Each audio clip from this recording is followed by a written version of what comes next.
From the peerless newsbreaker himself, NBA senior insider Adrian Wojnarowski announced his retirement from ESPN and the news industry this morning. He's stepping away and becoming the general manager for the men's basketball team at his alma mater, St. Bonaventure. And Woj announced his retirement, releasing this statement. He said in part, quote, "I grew up the son of a factory worker 2 miles from ESPN's campus and only ever dreamed of making a living as a sports writer. This craft," he continued, "transformed my life, and I understand the commitment required in my role, and it's an investment I'm no longer driven to make. Time isn't in endless supply, and I want to spend mine in ways that are more personally meaningful. After these years reporting on everybody's teams, I'm headed back to my own." And then just take a look there at the bottom, right? He finishes his statement saying this, a true journalist. He ended it with the perfect touch. He says, 30. And for those who don't know, that 30 is used to indicate that the story is over in a newspaper, and it means the end. So joining us now, a trio of the best in the business: Adam Schefter, Jeff Passan, Pete Thamel. I feel like this is Avengers Assemble. Thank you so very much for making some time to talk about our friend here, Woj. And Adam, I'm going to start with you because everyone sees the Woj bombs, right? But that is truly just the tip of the iceberg. Yeah. How do you sum up his impact on the industry?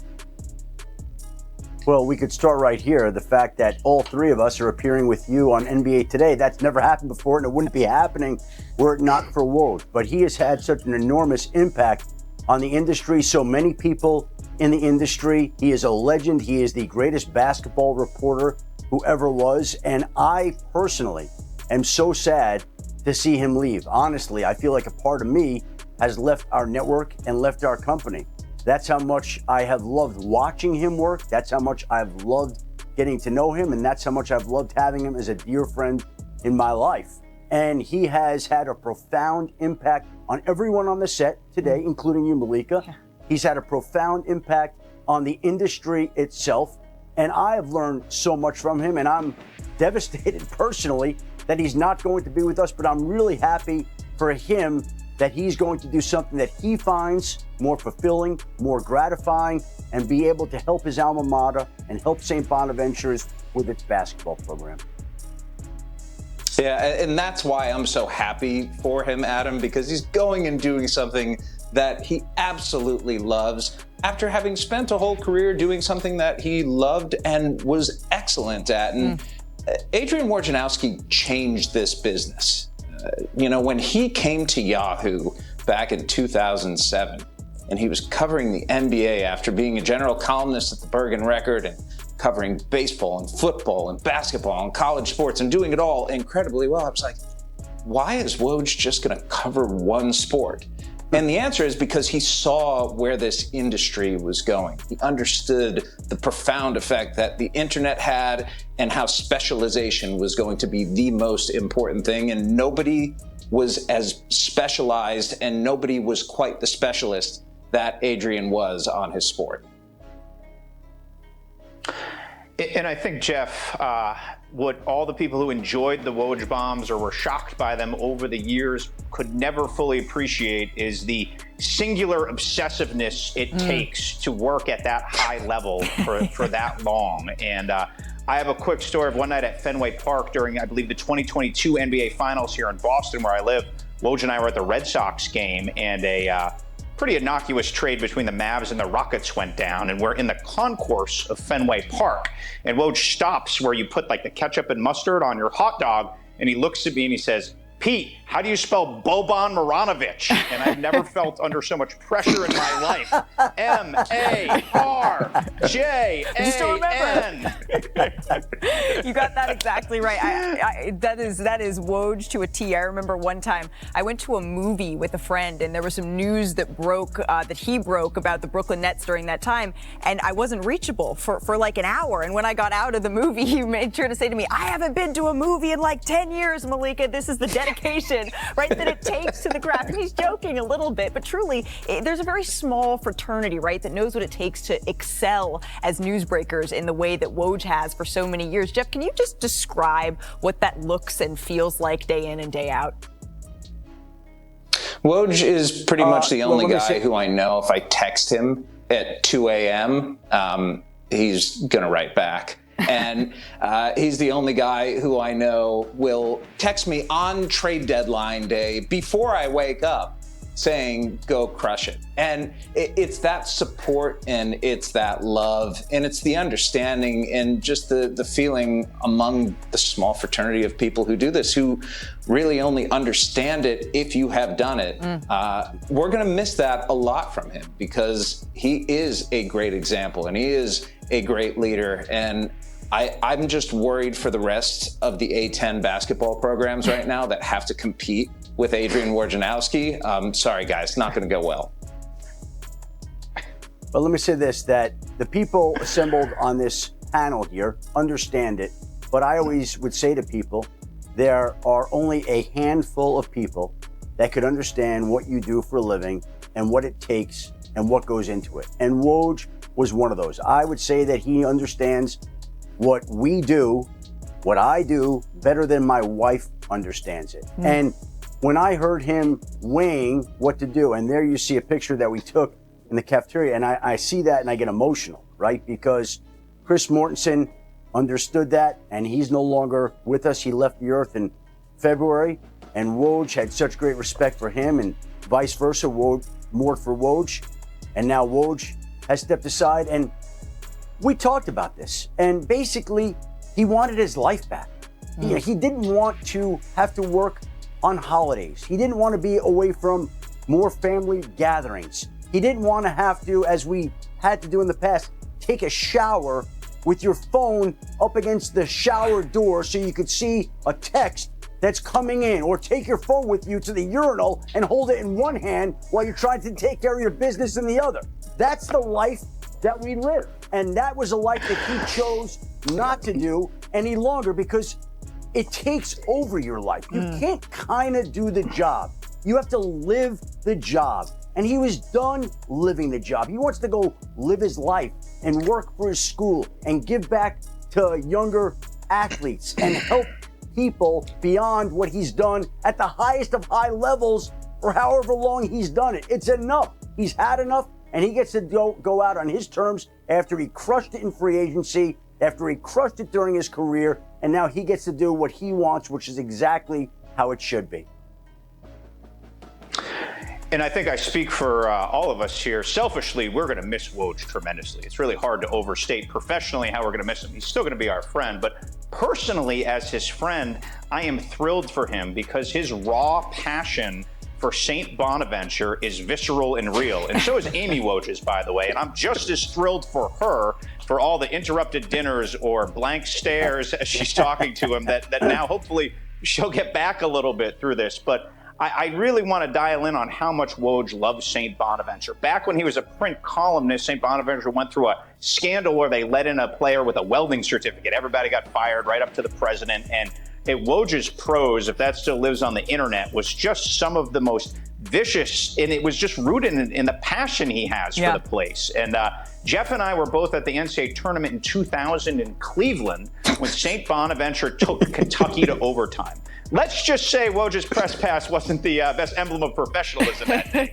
He was pacing the floor, and it's honestly one of the most famous NCAA tournament games in the last 30 years. David Messiah Capers hit 3 free throws with no time left to force overtime. They were down 3. He got fouled. I mean, it was a wild game. But I mean, anyone who has been around Woj knows the passion he has for that school, that place, and that program, and the fact that he gets to channel all his energy, his talents, his passion to that place. I'm so excited for him that he has this opportunity. Yeah, you all said it perfectly. I'm so very sad for us here at ESPN because he is the consummate professional. He's a pro's pro, but he's also the best teammate. But I am so very happy for St. Bonaventure and for his wife, Amy, his 2 children, Annie and Ben, that they are going to get their dad, Adrian, back. But, you know, now I'm looking around and I'm seeing all these insiders of various other sports. But this is NBA Today, gentlemen. So let's just try something a little bit here. We're looking ahead. We're making some predictions for the NBA Finals. I'm starting with you here, Adam Schefter. We have an insider position. Who do you see as being in the NBA Finals here coming up in 2024-25?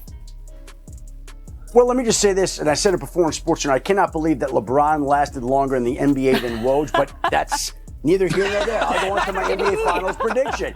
I'm going to take the New York Knicks versus the Oklahoma City Thunder, and I'm going to crown Oklahoma as the new NBA champion. And if they do go ahead and win it, I will officially be applying to take over Woj's job and become the new NBA insider.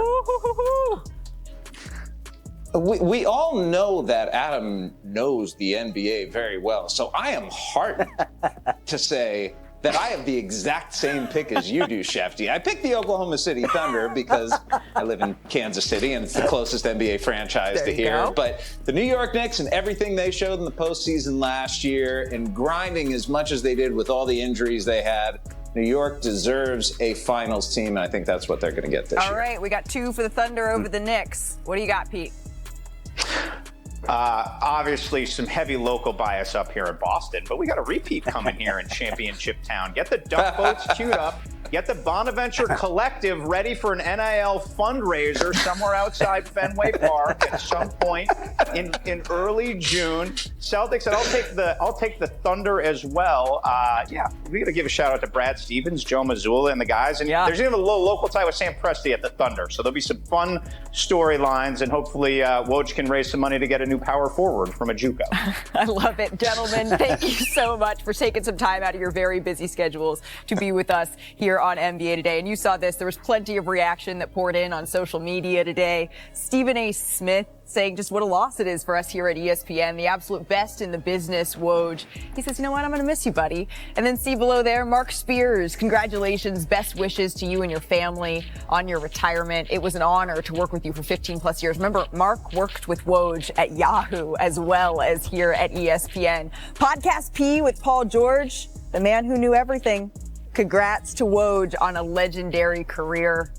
So many folks weighing in, making their respect known. Bobby Marks, it has been an honor. Bobby, you're absolutely right. It certainly has been an honor to work with Woj.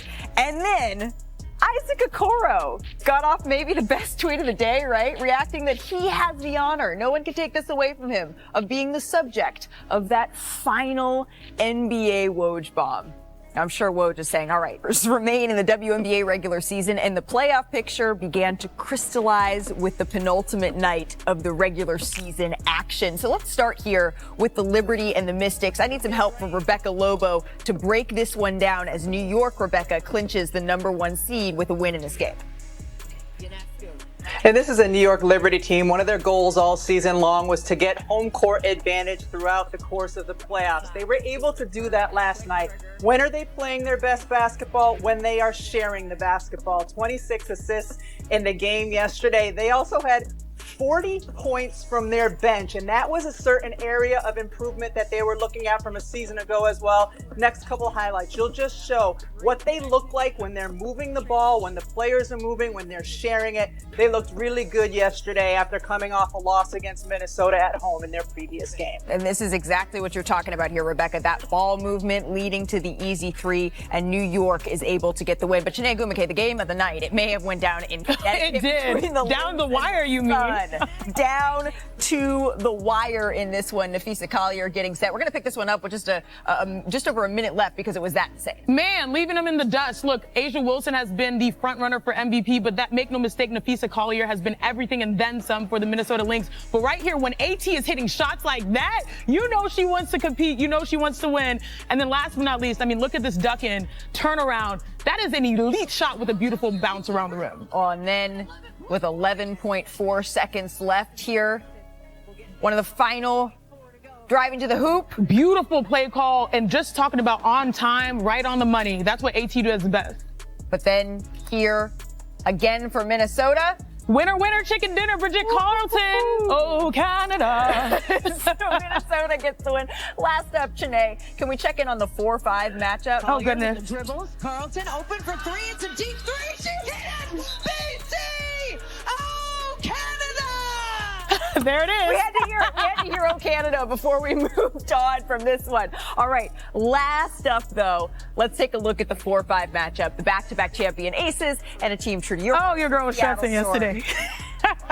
Of course. This was a great one. And if you watch this matchup, I mean, look at the history. Most rebounds in a season, passing Angel Reese, which is another wild milestone for Angel Reese in the sensational rookie class. But Asia gets it done on both ends. Asia Wilson, the accolades just stacking up here. But then a few minutes later here, Wilson just cutting inside, all smiles on the way back. Yeah, it was. But if you watch again, like the Aces, it seems like they're playing their best basketball. They came out to an early lead. The Storm hung in there in the first half. My sister was doing some things. The Aces were only up by 8 at the half. So let's go ahead to the fourth quarter here. Why? Separation. Malika, why? Why are you doing this? For the folks at home.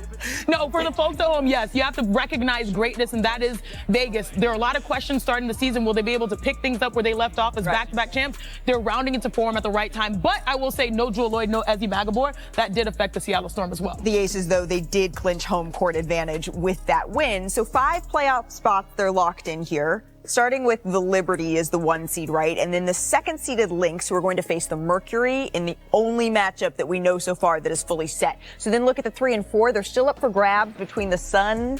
There you go, right there. And then 3, the Aces, will face Caitlin Clark and the Fever in round 1, while 4 will get the Storm. And then you see the Dream, the Mystics, the Sky. They're all still fighting for that 8th seed. So let's bring Rebecca Lobo back into the conversation here. With the WNBA playoffs just right around the corner, what are you watching most closely on this final night of the season? Yeah, tomorrow night I'm going to be laser focused on the Connecticut-Chicago matchup. And Connecticut is the team that has their own destiny in their hands. If they win, they finish 3rd and they play against Indiana. Indiana, a team that Connecticut went 3-1 against in the regular season. If Connecticut loses, they could end, and Vegas wins, Connecticut could end up in 4th, and then they have to play the 4-5 game against Seattle. Seattle beat Connecticut twice this season. They only played 3 times, but this is a Connecticut Sun team you would imagine is going to be playing all out, trying to win and have a potential to get that 3 seed and play against Indiana. Look, I'm trying to keep myself together because I'm trying to do my job as an analyst, but my eyes, as I've said all week long, has been on that 4 and 5, and more so because that is the slimmest margin of error when it comes to competition, because the competition is so close. You have 4 and 5, whereas, you can have 8 versus 1, where maybe the divide in talent and the accomplishment of the season is much different. But 4 and 5, looking at potentially Las Vegas Aces and Seattle Storm,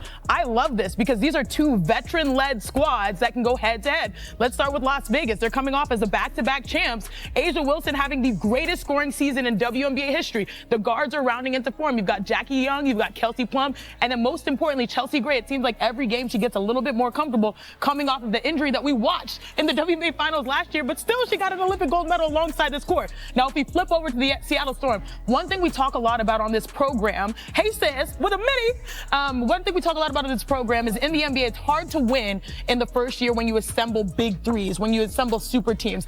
Asia Wilson was the first one to say when my sister and Skylar Diggins signed, Neko Gomake, by the way, signed to the Seattle Storm. Why aren't we talking about them being a super team? It's been a while for them to figure out their chemistry, but even without some key pieces, you can see that they have the right energy on both ends to make a push. If these 2 teams go head to head, it is going to be good because they have veteran leadership, but they also have the game, the IQ to really make one of the best matchups we've seen in playoffs. Right, that'll be all chess. Oh, can I say one more thing? Yes, please. Now, the last thing I'll say, and Rebecca, I think you'll really appreciate this, Miss Yukon. I don't know if you've caught the Phoenix Mercury teasing Diana Taurasi saying, if this is it, keep an eye on the Phoenix Mercury because no one really knows, but there are few opportunities to appreciate the all-time leading scorer in WNBA history overall. We've had enough GOAT retirement for the day. I know we're not Thank you. But this is just one for the day. So let's focus it on maybe the youth talent a little bit too, Rebecca, because you did bring up Caitlin Clark and the Fever a little while ago. Do you think there's a team that Indiana, they're young, they're inexperienced, would rather see in round 1? I think they would certainly rather see the Connecticut Sun. Their other potential opponent would be the Vegas Aces. Vegas is a team, the only team that Indiana has not beaten so far in this regular season. In their last matchup with Connecticut, yes, Connecticut beat Indiana 3-1, but in the most recent matchup, Indiana won that game because of their offensive firepower. I think this is a series that could certainly go 3 games, and it would be a more favorable series for Indiana than facing Vegas. The W playoffs, they are almost here, and It's on fire. Wait, that's a segue for you. I get it. It's on fire. Rebecca Lobo, thank you so much. And Shanae, she just segued us perfectly to a developing story right now out of the W because it keeps growing. The league announced this morning that they will be expanding yet again, adding their 15th franchise to Portland in 2026. 24 years after folding, right? The Portland Fire. This is coming on the heels of the Golden State Valkyries, who will be debuting in the W next season. And she said there might be another team. There might be 16. 4 days away from the season, and Ray Allen was one of the best to ever shoot it. He held the three-point record for several years until Steph Curry passed him in 2021. And speaking of Steph, I mean, it's been a heck of a summer for him. He brought home the gold medal after taking over in the semifinals and finals in Paris, even hitting the night-night celebration. Seeing the shot is never going to get old. But that wasn't it, right? Then he was spotted in New York at the Liberty game. He pulled up to the U.S. Open. And then, of course, he was out golfing because it's Steph. He was in China for his Under Armour tour. He was booked and busy this summer. And then look at this. To commemorate his amazing Olympics, on October 11th preseason game against the Kings, the first 10,000 fans in attendance, they're going to get a Steph Curry USA basketball bobblehead, including 1,500 mixed gold painted editions that are going to be distributed at random. We got to get it one. I don't know who we need to talk to. Maybe Steph, our please next rest. Henry needs some company. Our next guest can maybe help us a little bit with that. I'd like to welcome in 2015 NBA champion Festus. Let's go. Making his NBA Today debut. Yeah. We're so happy to have you here, Thank Fez. you so much for having me. Janae, I feel like we need to take a look at this, right? Because you were a part of the first of 4 championships in the Bay, right? There was a dynasty in Golden State.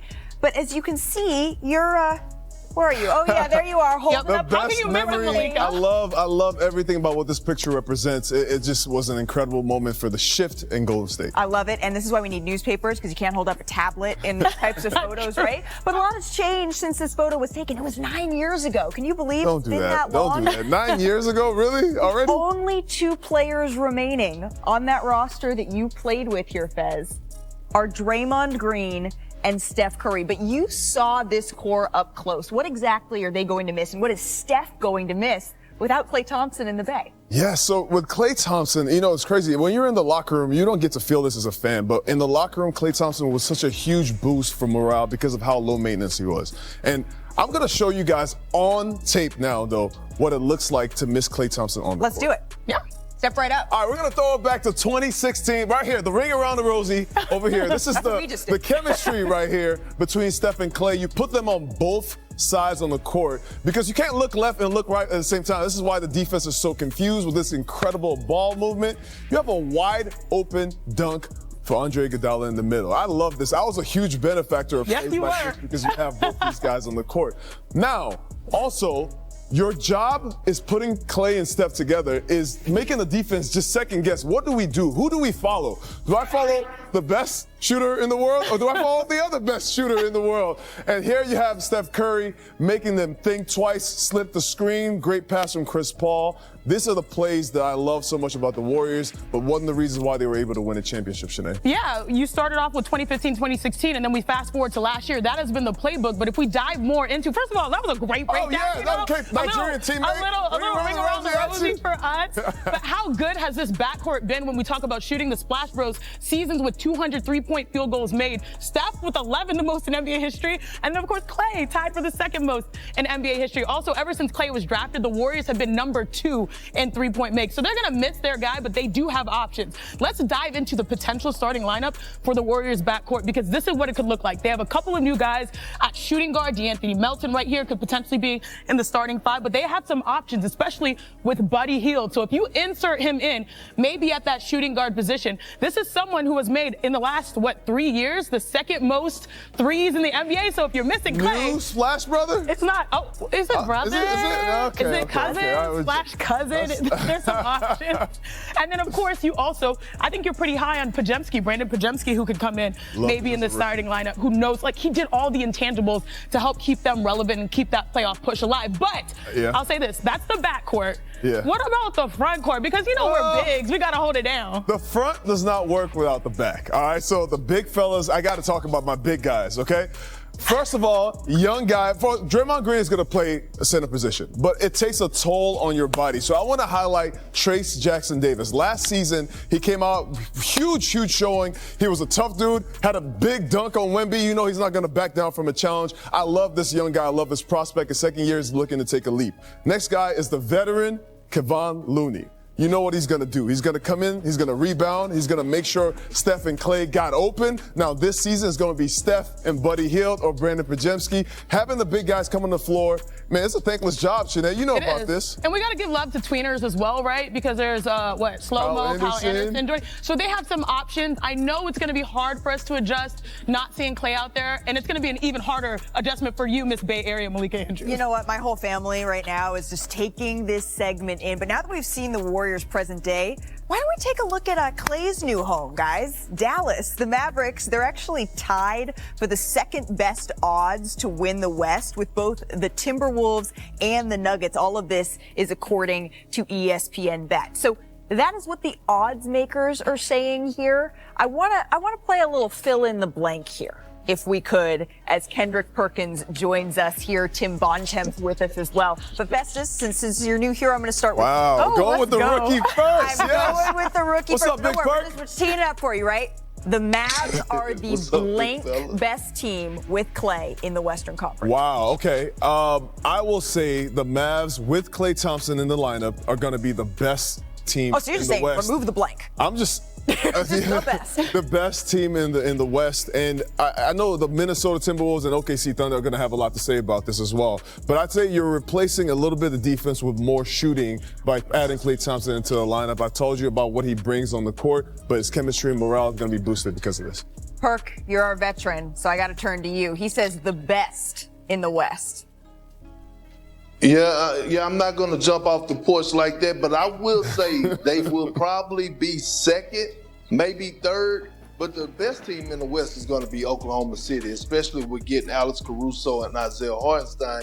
I just have a problem with looking at the Dallas Mavericks and wondering who's going to guard that's out there. If they're going to start Klay Thompson, Kyrie Irving, and Luka, who are going to be their defenders to stop the other guys, right? Yes, they're going to have all the offensive power. Is they going to sacrifice? That's another question that needs to be asked. And then again, it comes down to Luka as well, the most important piece. Is he going to come in a training camp in shape, and is he going to be able to sustain that level of conditioning throughout the playoffs? We saw in this last postseason that he kind of got back on the heavy side. Those injuries started to kick in. And when you make a deep finals run like the Mavs did this past season, you got to come back in better shape, ready for the longer haul. Yeah, I mean, I think Perk touched on the two things that are important here. One, I think Oklahoma City, there's a bigger gap between them and the top of the West than there is between Boston and the top of the East. We look at the moves they made this summer, as good as they were last year, already being tied essentially with Denver and with Minnesota atop the West. Thunder are clearly, to me, the favorites to get out of the West. And then when you look at Dallas, yes, the Klay Thompson impact is going to be big on the offensive side. You have the three of those guys on the court. As you know, Fez better than anybody, he's going to give Kyrie and Luka a ton of space to operate. But I go back to the same problem you saw all last year with the Warriors. When they had Klay out there with Steph and with Brandon Podziemski, they didn't have enough size on the perimeter to really guard effectively. And if you're going to have Klay starting, which right now he's going to start, if you have him, Luka, and Kyrie out there, that's not exactly a lot of defensive firepower. So I'm very curious to see what that fit looks like. I think Dallas is going to be a top 4 team in the West. You look right now, to me, they're in a pretty clear group with Minnesota and Denver. But that fit with Klay in the starting lineup and how everything looks overall, very curious to see how it goes. I think it's the biggest question to determine just how high Dallas' ceiling is going to be. Yeah, I agree with Perk and Tim. I'm not jumping off the porch that much yet, but I want to ask you a question, because when we look at the Golden State Warriors, a lot of people underestimated y'all's defense. You had some really big fives, but then Draymond was called to switch on everybody. Do you see Dallas being able to put it together and making the most out of this offensive juggernaut offense? You have to say, when you look at Dallas last year, one of the biggest shifts for them at the end of the season, where they went 16-2 to end the season, was adding Daniel Gafford and really Derek Lively's transformation. He just continues to evolve as a player. So I'm putting the onlyness of the defensive pressure on the big fellas, because now you're having more offense with Klay Thompson. And so the big fellas are just going to be able to eat more on the offensive end, and they will be more inspired. But you know how we do. We from the same culture. You know what they say, charity begins at home. You have to have defensive tones set by your leader, and that's Luka Doncic. Remember the year where everyone was talking about Steph Curry coming in, he's in shape, he bulked up because he wanted to show his team that he was committed. You were there literally calling the games, or maybe you were in between stages. Yeah, you were there. So now I think it's going to be interesting to see how Luka responds to set the tone for accountability, not being a liability on defense, on top of having one of the most potent offenses, Klay Thompson, filling in a huge gap for them. Well, and this was Luka's first taste of that specific stage. And so talking to Jason Kidd as it became clear that they weren't going to be able to defeat the Boston Celtics, he kind of said, well, maybe this is the moment. For some players, they need to play on that stage and feel what this feels like, be disappointed so they can build back up and know what the necessary requirements, exactly what you're talking about, that defensive prowess is. All right, should we head over to the Eastern Conference? The WNBA's 28th season concludes tomorrow, marking a historic year for the league. April's draft was the most watched ever, with 2.4 million viewers, reflecting the growing interest in women's basketball. Caitlin Clark, the first pick in the draft, was a key player in that success, driving viewership and merchandise sales. She was the top vote getter for the All-Star Game, which also broke viewership records, and her impact was so significant that the WNBA announced the creation of a new team in Portland. In her rookie season, Clark broke several on-court records and demonstrated leadership skills, including in moments of tension with her coach, Christy Sides. Clark's Indiana Fever team started the season poorly but bounced back after the Olympic break, securing their first playoff spot since 2016 and potentially reaching 21 wins, their most since 2012. In the final game of the regular season, against the Washington Mystics, Clark has a chance to break the record for most three-pointers made in a season. In addition to the records, her playoff performance will be crucial to cementing her position as one of the WNBA's biggest stars. Clark's success is also boosting the league's viewership, which has grown by 20%, and merchandise sales, which have increased by 35%, marking a new era for women's basketball. What do you think? Leave your comments and be sure to subscribe. Cheers and see you next time.